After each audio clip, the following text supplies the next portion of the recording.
Assalamualaikum warahmatullahi wabarakatuh. Oke, kembali lagi dengan saya Dimas Adi Pratama. Pada kesempatan video kali ini saya akan sedikit membahas ataupun menjelaskan tentang materi routing topologi. Oke, mungkin kita bisa langsung masuk saja ke dalam videonya. Oke, untuk pembahasan pertama di sini kita akan melakukan konfigurasi routing. Nah, jika kita ingat bersama bahwa pada lab setup ini kita akan menggunakan 4 virtual machine, yang dimana secara default nantinya itu klien tidak akan bisa terhubung ke host OS ataupun laptop yang kita gunakan sekarang, karena perangkat tersebut itu tidak berada dalam satu network yang sama. Nah, untuk mengatasinya di sini kita akan melakukan konfigurasi pada router agar semua network itu bisa saling terhubung dan bisa mendapatkan akses internet juga tentunya. Di sini kita bisa coba untuk melakukan ping dari Ubuntu client ke server 1 Debian. Kita bisa ping dengan IP-nya yaitu 10.10.10.2. Kita enter. Dan di sini akan muncul tampilan yaitu host unreachable. Artinya bahwa dari Ubuntu client ini masih belum bisa terhubung ke server 1. Dan satu-satunya yang sudah bisa saling terhubung itu merupakan server 1 melakukan ping ke server 2. Oke, di sini server 1 kita akan coba melakukan ping ke server 2, maka itu sudah berhasil. Begitupun sebaliknya. Jika kita melakukan ping dari server 2 Ubuntu ke server 1 Debian, itu sudah bisa, dikarenakan untuk server 1 dan server 2 itu sudah berada dalam satu network yang sama, yaitu melalui adapter internal network, maka kedua server itu sudah bisa saling terhubung. Nah, dan agar kita bisa saling menghubungkan semua server tadi, kita perlu melakukan konfigurasi routing pada router kita. Pertama kita masuk dulu ke dalam root, dan di sini kita akan melakukan konfigurasi terhadap router Debian-nya, yaitu dengan command nano/etc/sysctl.conf seperti ini. Kemudian bisa kita enter. Setelah masuk ke tampilan seperti ini, kita bisa scroll ke bawah sampai ke menu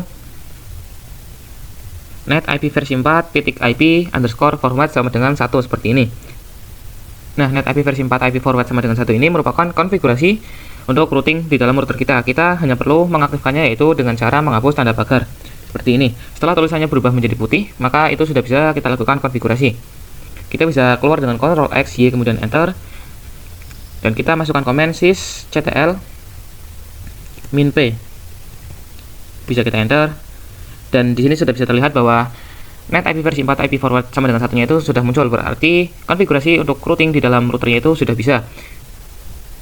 Oke, setelah kita sudah mengaktifkan kembali konfigurasi routing yang ada di dalam router kita, kemudian kita bisa masuk ke dalam client Ubuntu untuk melakukan ping ke server 2 dengan command ping lalu masukkan IP-nya. Maka di sini sudah berhasil, yaitu bisa terhubung ke dalam server 2 kita. Kita juga akan coba untuk dari server 2 apakah bisa terhubung ke client Ubuntu. Kita masukkan command ping lalu masukkan IP-nya. Ini juga sudah bisa terhubung karena kita sudah mengaktifkan konfigurasi routing di dalam router kita, sehingga antara server dengan client itu sudah bisa saling terhubung. Oke, kemudian di sini kita akan coba untuk melakukan share internet connection. Sebelumnya jika kita coba untuk melakukan ping dari router ini ke internet yaitu dengan IP 8.8 seperti ini, kita itu tidak bisa melakukan ping ataupun sama dengan saja kita belum terhubung ke internet. Nah, untuk mengatasinya kita itu bisa masuk ke menu Windows kita, lalu kita cari view internet connection seperti ini. Setelah itu kita bisa masuk ke WiFi yang terhubung ke laptop kita, kemudian kita klik properties. Nah, di sini kita pilih menu sharing. Dan di sini ada menu yaitu home networking connection. Kini di sini kita bisa pilih. Dan di sini kita bisa pilih untuk terhubung ke Ethernet 3, yang dimana Ethernet 3 pada laptop saya itu terhubung ke VirtualBox host only yang akan kita gunakan. Kita bisa pilih di sini Ethernet 3, kemudian kita enter dan kita yes. Nah, setelah kita tadi sudah menggantinya dengan IP dari VirtualBox host only adapternya, maka nantinya itu untuk router Debian-nya itu akan menyesuaikan IP dari Wi-Fi. Kita bisa cek terlebih dahulu. Di sini kita masukkan command IP A. Oke, di sini berhubung karena IP-nya itu masih belum berubah menyesuaikan dengan WiFi yang saya miliki, maka kita bisa ganti secara manual dengan command nano/etc/network/interface. Kita bisa enter. Di sini bisa kita ganti untuk IP address yang ada di endpost 3-nya. Oke, setelah kita sudah mengganti IP address-nya sesuai dengan yang terdapat di Ethernet tadi, yaitu menjadi 137.10 dengan gateway 137.100. Kemudian bisa kita Ctrl X dan kita masukkan komen sistem CTL restart networking. Dan kemudian kita bisa juga if up dulu. Setelah itu kita perlu memastikan terlebih dahulu bahwa router Debian ini bisa terhubung ke gateway internet tadi, yaitu dengan komen ping 192.168.137.1. Kita enter dan sudah berhasil terhubung dengan gateway-nya. Kemudian untuk mengecek apakah router Debian ini sudah bisa terhubung ke internet, kita bisa ping 88.8. Nah, setelah seperti ini, itu tandanya bahwa kita itu sudah bisa melakukan ping 8.8.8.8 yang menandakan bahwa router Debian ini itu sudah mendapatkan share internet connection dari Wi-Fi yang terhubung dengan laptop kita. Nah, kemudian setelah kita sudah untuk mendapatkan koneksi internet untuk router Debian kita, kemudian kita akan melakukan konfigurasi NAT. Nah, untuk NAT sendiri itu merupakan Network Address Translation, yang dimana NAT itu digunakan untuk menerjemahkan IP private menjadi IP public dan juga begitu sebaliknya, yaitu dari IP public menjadi IP privat. Di sini kita akan coba terlebih dahulu pada router Debian. Di sini kita akan coba ping 88 terlebih dahulu pada router Debian. Untuk router Debian sudah bisa karena tadi kita sudah melakukan share internet connection. Kemudian kita coba cek lagi pada server dan juga klien. Untuk server 1 kita juga akan coba untuk melakukan ping, yaitu 8.8.8. Untuk server 1 belum bisa. Kemudian kita akan cek juga untuk server 2 dan juga klien, ping 8.8.8. Untuk server 2 nya juga belum bisa, dan pastinya nanti untuk klien Ubuntu-nya juga itu masih belum bisa untuk melakukan ping. Nah, untuk mengatasi supaya server-server lain itu bisa mendapatkan akses internet ataupun juga bisa melakukan ping dengan 8.8.8, kita perlu melakukan konfigurasi NAT pada router kita, yaitu dengan cara pertama kita masukkan perintah apt trip cd-rom add seperti ini, kita enter. Dan kemudian kita bisa masukkan cd-romnya yaitu pada menu IDE seperti ini, dan kita masukkan ISO yang digunakan untuk membuat virtual machine ini. Setelah dimasukkan bisa kita enter. Kemudian setelah itu kita bisa masukkan komen apt get install IP tables, kemudian bisa kita Y dan kita tunggu prosesnya sampai selesai.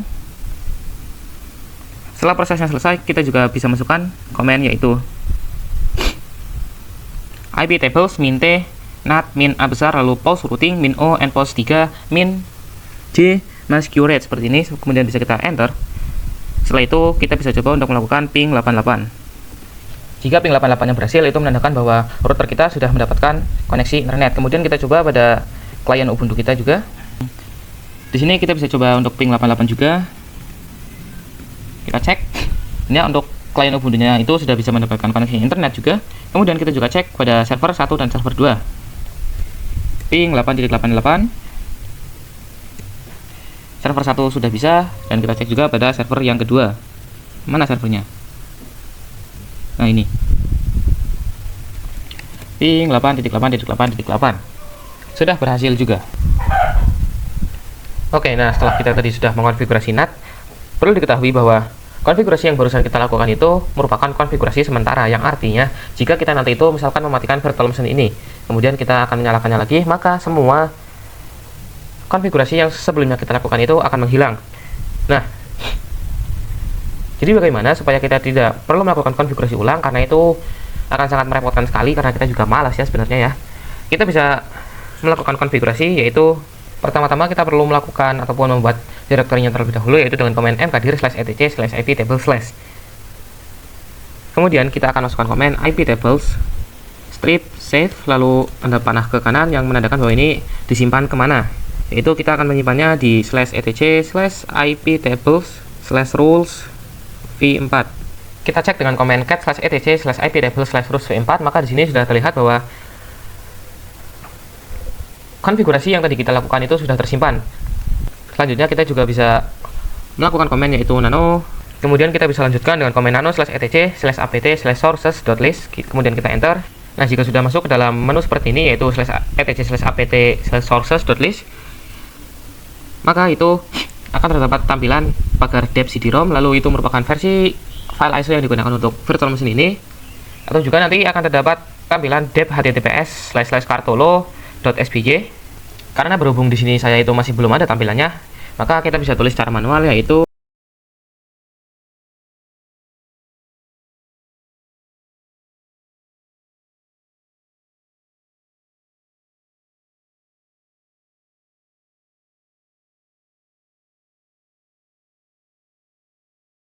kemudian bisa kita save, lalu kita cek dengan comment cat. Nah, jika tampilannya sudah seperti ini, maka itu menandakan bahwa script yang kita tulis tadi itu sudah tersimpan.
Oke, untuk selanjutnya di sini kita akan coba untuk melakukan konfigurasi resolver. Nah, fungsi dari konfigurasi resolver ini nantinya kita itu akan membuat semua virtual machine itu bisa terhubung ke internet melalui ping google.com. Khususnya itu terhadap server Ubuntu dan juga klien Ubuntu. Di sini jika kita coba lakukan ping di router Debian, yaitu ping google.com, maka router Debian itu sudah mendapatkan akses internet. Begitu pula jika kita melakukan ping google.com di server 1 Debian. Server 1 Debian juga sudah mendapatkan akses internet. Tetapi jika kita coba untuk melakukan ping google.com di server 2 Ubuntu, itu nanti akan terdapat output yang bertuliskan temporary failure in name resolution, yang artinya google.com itu belum tersedia di server 2 Ubuntu kita. Begitu juga jika kita melakukan ping google.com di klien Ubuntu, maka itu belum bisa dilakukan. Nah, untuk cara mengatasinya, kita bisa memasukkan name server google.com tersebut dengan perintah nano /etc /resolve.conf. Setelah kita masuk ke etc/resolve.conf, maka kemudian bisa kita scroll ke bawah sampai ke name server 127.0.0.53. Di sini bisa kita tambahkan tanda pagar, yang dimana tanda pagar ini merupakan simbol supaya name server ini itu tidak bisa dikomen ataupun tidak bisa kita gunakan sebagai komen. Kemudian kita tambahkan name servernya lagi, yaitu name server. Kita akan masukkan DNS Google supaya kita itu bisa melakukan ping ke Google, itu 8.8.8.8. Setelah itu bisa kita tekan Ctrl X Y, kemudian kita enter, dan kita akan coba untuk melakukan ping terhadap Google lagi, yaitu ping google.com. Kita enter. Nah, setelah kita sudah menambahkan name server dari Google itu, maka server 2 Ubuntu kita itu juga sudah bisa mengakses internet. Hal yang sama akan terjadi jika kita melakukan ping terhadap IP 8.8.8. Maka hasilnya itu sudah bisa terhubung. Kemudian kita akan coba lagi untuk melakukan konfigurasi resolve di klien Ubuntu kita. Kita bisa masukkan perintah nano /etc/resolve.conf terlebih dahulu. Kemudian kita scroll sampai ke name server, lalu kita tambahkan tanda pagar di depannya. Kita bisa enter, lalu kita tambahkan lagi name server 8.8.8.8.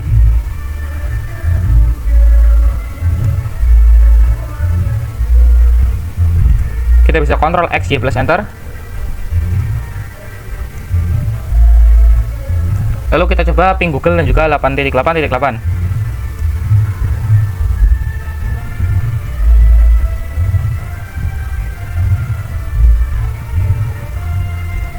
Ya, hasilnya sudah sama-sama bisa terhubung ke internet. Jadi begitulah konfigurasi resolver, yang dimana resolver digunakan agar virtual mesin kita, terkhususnya itu Ubuntu, bisa mendapatkan koneksi internet melalui ping google.com ataupun melalui ping DNS Google yaitu 8.8.8.8. Kemudian di sini kita akan coba untuk mengakses YouTube untuk mengecek apakah internetnya itu sudah benar-benar bisa terhubung dan juga bisa membuka web browser YouTube.